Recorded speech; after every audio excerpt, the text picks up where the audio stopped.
queridos amigos e irmãos em Cristo Jesus, bom dia.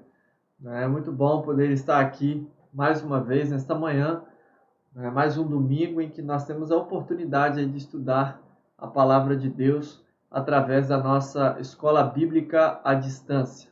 Quero aproveitar aqui para comunicar aos irmãos que hoje à noite, às 19 horas e 30 minutos, nós receberemos em nossa igreja o Coral Cristolândia, ali da cidade de Pádua. E nós convidamos você a participar conosco, a interagir conosco, seja de forma online, de forma presencial. Nosso culto é transmitido e se você também sentir desejo no coração, pode comparecer, estarmos todos juntos nessa noite celebrando ao Senhor. Este é um mês festivo em nossa igreja, mês de aniversário de nossa igreja, e nesta noite nós receberemos o Coral Cristolândia. Tá bom assim? Vamos lá. Hoje nós vamos estudar aí a nossa terceira lição. Já falamos sobre Romanos, 1 Coríntios. Hoje nós vamos falar sobre o ministério da reconciliação. O ministério da reconciliação, a segunda carta aos Coríntios. Convido você a fechar os seus olhos e a orarmos a Deus neste instante e que possamos ser ricamente abençoados através deste estudo. Deus querido, Deus santo, nesta manhã, ó Pai, nós somos agradecidos ao Senhor pelo Teu cuidado, Deus.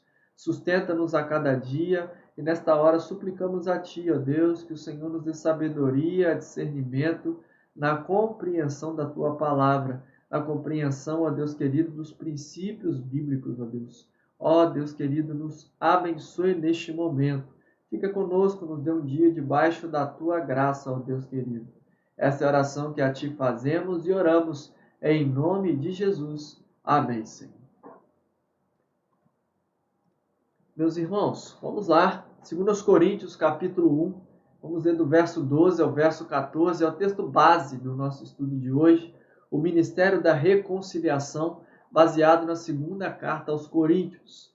Diz assim o texto, 2 Coríntios 1, de 12 a 14. Este é o nosso orgulho, a nossa consciência dá testemunho de que nós temos conduzido no mundo, de que nos temos conduzido no mundo, especialmente em nosso relacionamento com vocês, com santidade e sinceridade proveniente de Deus, não de acordo com a sabedoria do mundo, mas de acordo com a graça de Deus. Pois nada escrevemos que vocês não sejam capazes de ler ou entender. E espero que, assim como vocês nos entenderam em parte, venham a entender plenamente que podem orgulhar-se de nós, assim como nos orgulharemos de vocês no dia do Senhor Jesus. Este é o texto que acabamos de ler, o ministério da reconciliação. Na semana passada, nós aqui falamos sobre a cidade de Corinto. A cidade de Corinto era a capital, da Acaia. Ficava numa localização portuária, poderia-se dizer, num local, um centro comercial, local de movimento, onde tinha um fluxo muito grande de pessoas. A igreja de Corinto foi uma igreja que deu muito trabalho ao apóstolo Paulo. A iniquidade era bem presente no contexto daquela cidade e muitos cristãos dentro da igreja não tinham implicações éticas, práticas, no que diz respeito à vida cristã. É fato que a gente estudou na semana passada sobre a realidade da igreja de Corinto. Havia divisão no contexto da igreja, havia pessoas com práticas que desagradavam a Deus, E na semana passada a gente estudou exatamente isso. Agora, no segundo momento, Paulo escreve de Éfeso a sua primeira carta e aguarda um retorno. Agora, ao escrever a segunda carta aos Coríntios, Paulo escreve esta carta primeiramente para defender o seu ministério, diante dos momentos e das oposições que ele estava enfrentando. Ele escreve essa carta para fazer a defesa do seu ministério. Paulo também escreve essa carta para falar das lutas suportadas como ministro do Evangelho. É fato que o desânimo, as aflições não faz acepção de pessoas e Paulo teve que lidar com as pressões, Paulo teve que lidar com as aflições, Paulo teve que lidar com as perseguições por servir a Jesus Cristo, por pregar o Evangelho, pagou o preço como servo do Senhor. Portanto, a carta de Coríntios, uma carta que tem um cunho bastante pessoal, talvez a carta mais pessoal escrita por este homem, onde ele externa ali o que está se passando no seu dia a dia e ele expressa ali os sentimentos do seu coração. Então, é uma carta que também traz grande crescimento e edificação à nossa vida. Nessa carta, Paulo vai defender o seu ministério e motivar cada cristão a exercitar o ministério da reconciliação. A igreja ela tinha uma série de erros graves, os quais Paulo procurou corrigi-los. A segunda carta aos Coríntios ela busca sanar essa questão e por isso ela tem por objetivo pastoral de trazer consolo em meio ao sofrimento. Ao falar sobre as dificuldades enfrentadas pelo apóstolo, eu quero ler com você o verso 3 e o verso 4 do capítulo 1. O texto vai nos dizer assim: Bendito seja o Deus e Pai de nosso Senhor Jesus Cristo, Pai das misericórdias e de Deus de toda a consolação, que nos consola em todas as nossas tribulações, para que, com a consolação que recebemos de Deus, possamos consolar os que estão passando por tribulações.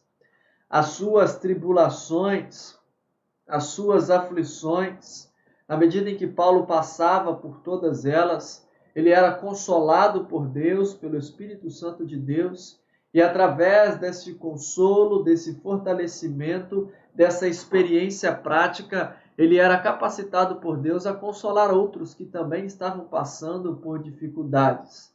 As aflições, as tempestades, sempre temos hábitos de dizer, irmãos, são pedagógicas. E Paulo foi instrumentalizado por Deus, consolado por Deus e usado por Deus para consolar outros que passavam por momentos também de tribulações. É isso que o verso 4 vai nos dizer do capítulo 1. Quando nós olhamos para o verso de número 8, o texto vai nos dizer assim: Irmãos, não queremos que vocês desconheçam as tribulações que sofremos na província da Ásia, as quais foram muito além da nossa capacidade de suportar, a ponto de perdermos a esperança da própria vida.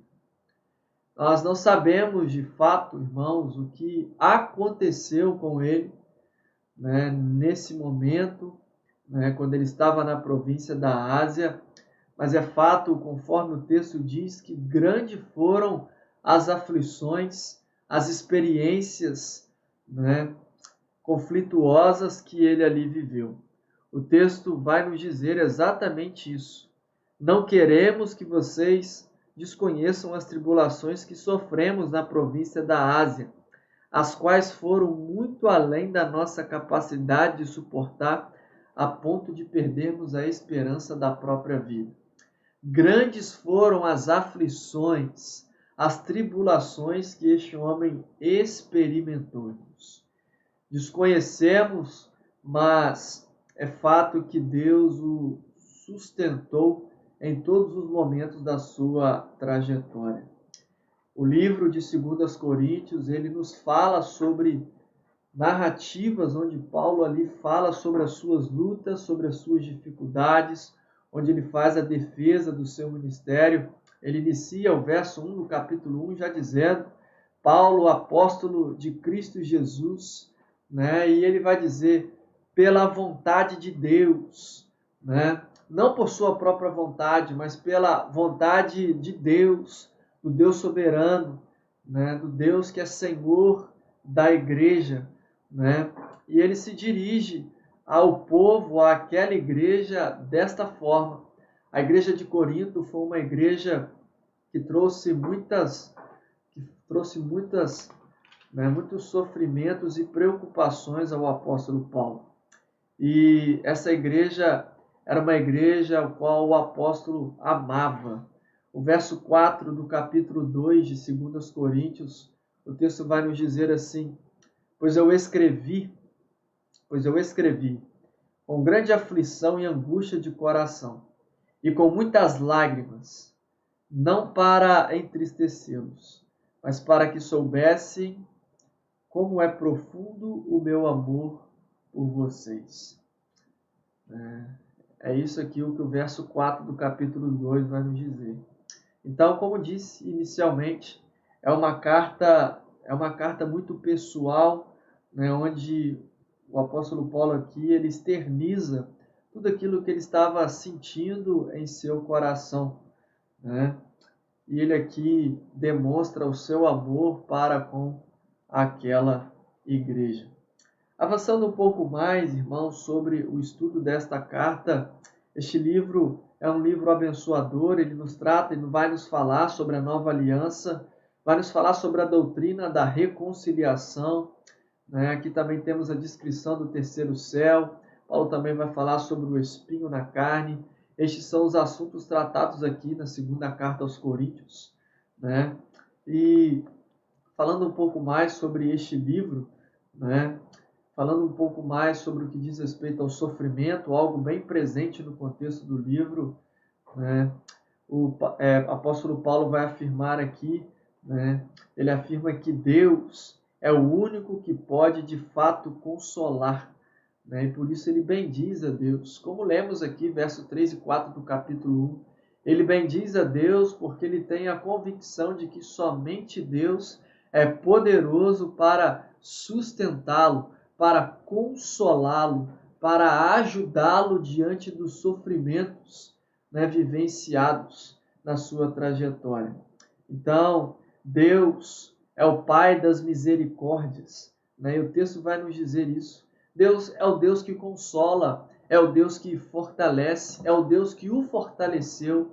Este é o Deus que também nos sustenta, né? Nos capacita a suportarmos as pressões, né? E é diante disso também, uma vez experimentados no sofrimento, consolados por Deus, né, que somos aí capacitados a levar consolo e a levar palavras de esperança a outras pessoas. Consolar os que estiverem em qualquer angústia. É isso que o verso 4 vai nos falar, né, que lemos aqui, né?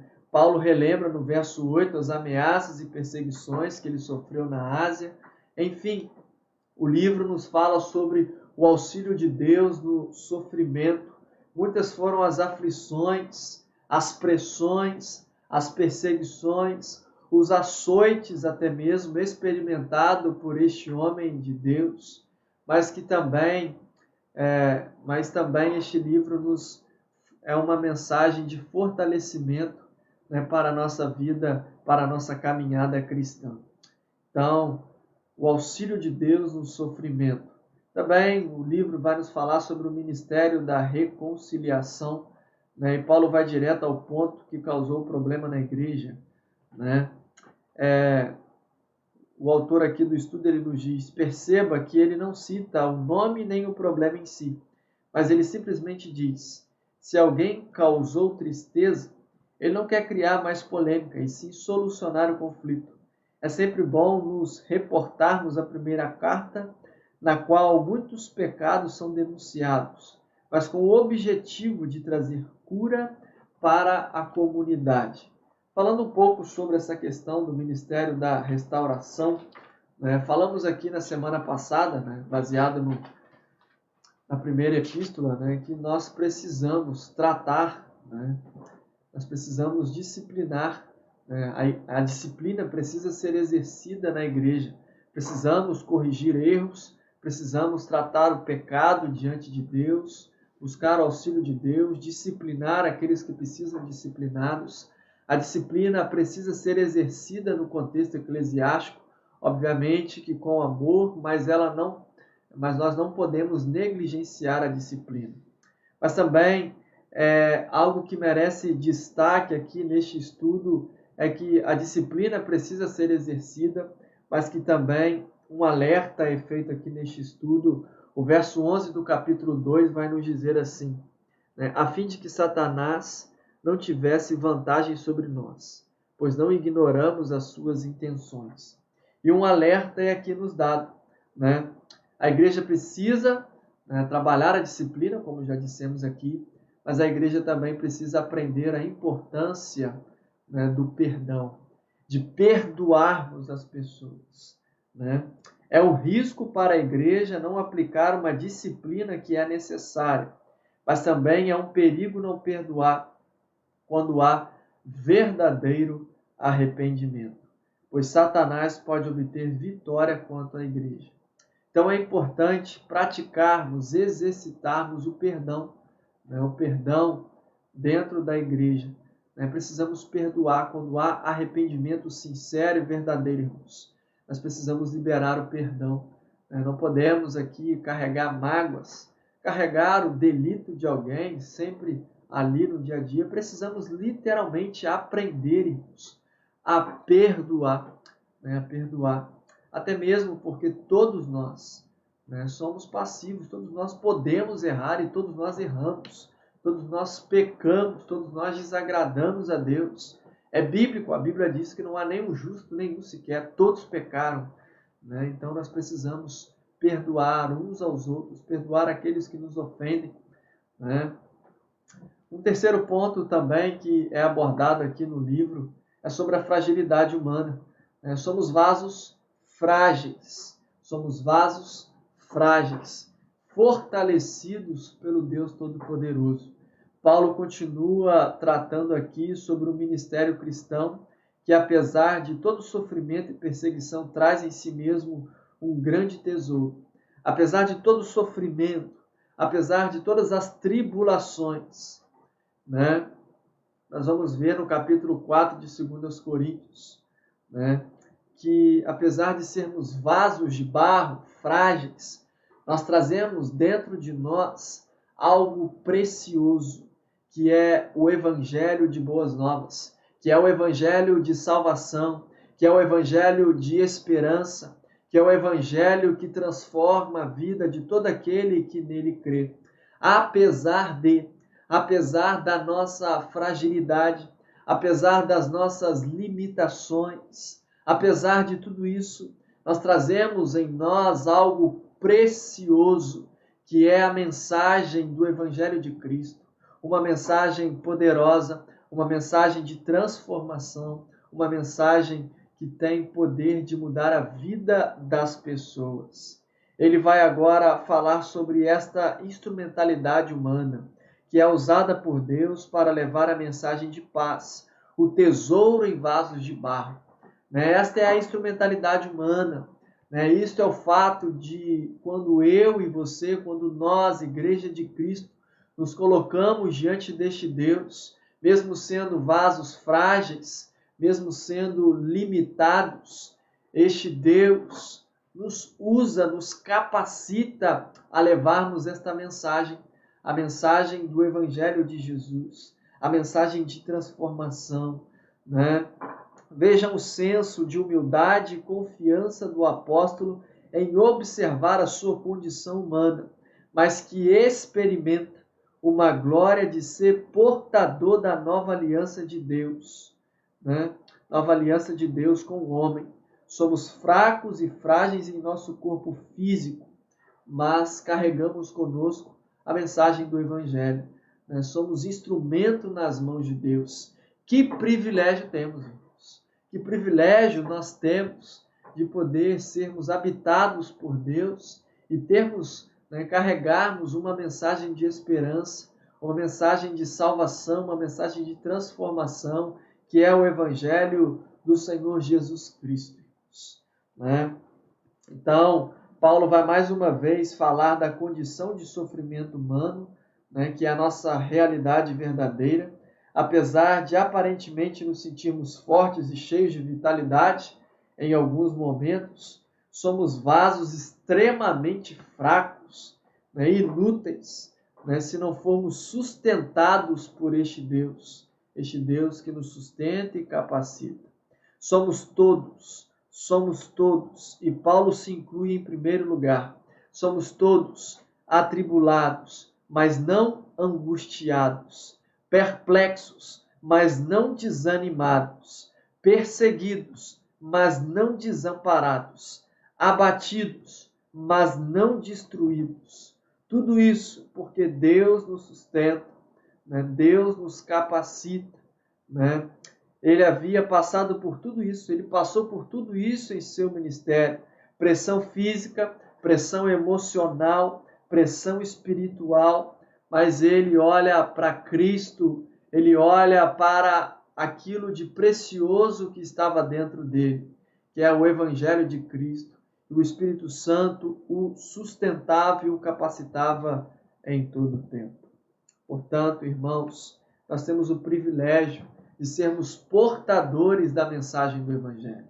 Temos o privilégio de sermos servos de Jesus, de falarmos e anunciarmos esse Jesus que é a única esperança neste mundo perdido, né? E é este Jesus, é o Espírito Santo conosco, que nos consola, que nos conforta, que nos revigora, que revitaliza o nosso coração e nos possibilita, mesmo diante de dificuldades, a permanecermos firmes e constantes fazendo a vontade de Deus. Amém?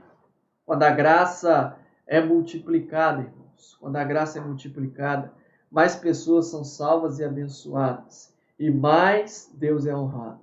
A razão pela qual Paulo não desanimava era porque a glória de Deus se manifestava através do desempenho do ministério a ele confiado, e se reanimava dizendo, embora o homem exterior, né, se corrompa, né, contudo o nosso homem interior se renova de dia em dia. Verso 16 do capítulo 4 de 2 Coríntios. É assim que acontece conosco. Ou é assim que acontece com você? Né? É o Evangelho, é a presença de Deus em nós que nos revigora, que nos renova, né, todos os dias para permanecermos firmes, levando a palavra e uma mensagem de esperança. Paulo finaliza esse capítulo incentivando os crentes de Corinto a continuar firme na sua jornada cristã. Portanto, nesta manhã, 2 Coríntios nos traz uma mensagem também, né, de fortalecimento, uma mensagem de encorajamento a nos portarmos como bons soldados de Cristo, a termos consciência de que este Cristo, o Senhor Jesus, nos sustenta, nos capacita, está conosco todos os dias. A segunda epístola aos Coríntios, concluindo, é uma carta muito pessoal que demonstra toda a emoção do apóstolo. Assim como ele, todos nós somos surpreendidos, irmãos, diariamente por problemas, somos surpreendidos diariamente por tribulações, mas ainda quando se trata do ministério cristão, passamos por perseguições e críticas de todo jeito, até mesmo internamente na igreja. Aprendemos que o consolo e o encorajamento divino estão sempre presentes em meio ao sofrimento e às dificuldades, e que somos fortalecidos para que sejamos portadores do ministério da reconciliação. Ou seja, somos embaixadores de Cristo, embaixadores, pessoas aqui, né, de Deus, para levarmos a mensagem da reconciliação a todo mundo. É isso que 2 Coríntios, capítulo 5, verso 20, nos diz. De sorte que somos embaixadores por Cristo, né? Rogamo-vos, pois, por Cristo, que vos reconcilieis com Deus. Então, esta é a mensagem de 2 Coríntios. Portanto, nesta manhã, você que é cristão, você que é servo de Deus, você que serve a Deus com alegria, você que desempenha funções em sua igreja, você que desenvolve função de liderança, que esta palavra nesta manhã possa ser de encorajamento à sua vida, encorajamento para que você continue firme fazendo a vontade de Deus, sabendo que Ele nos capacita para a boa obra, que Ele nos revigora, que Ele nos sustenta, que nesta manhã nós possamos ser ricamente fortalecidos e revigorados pelo Senhor. Amém? Deus abençoe a sua vida, né? Independente de qualquer situação, né? Continue firme fazendo a vontade de Deus. Pois no Senhor, conforme diz 1 Coríntios 15, nosso trabalho não é inútil. Deus te abençoe, em nome de Jesus. Pai, muito obrigado por esta manhã. Obrigado por este estudo, pela tua palavra, Deus, aqui ministrada. Sustenta-nos, ó Deus, a cada dia e nos dê condições, sabedoria e forças para colocarmos em prática todo o conhecimento aqui aprendido nesta manhã. Nós te louvamos, ó Deus querido, e também continuamos a suplicar ao Senhor pela nossa igreja, colocando a nossa igreja nas tuas mãos, pedindo ao Senhor que a cada dia o Senhor nos dê direção, ó Pai querido, para continuarmos servindo ao Senhor aqui nesta localidade, Deus. Obrigado, Deus querido, por tudo. É no nome de Jesus que nós a ti oramos. Amém. Deus te abençoe e tenha um bom domingo.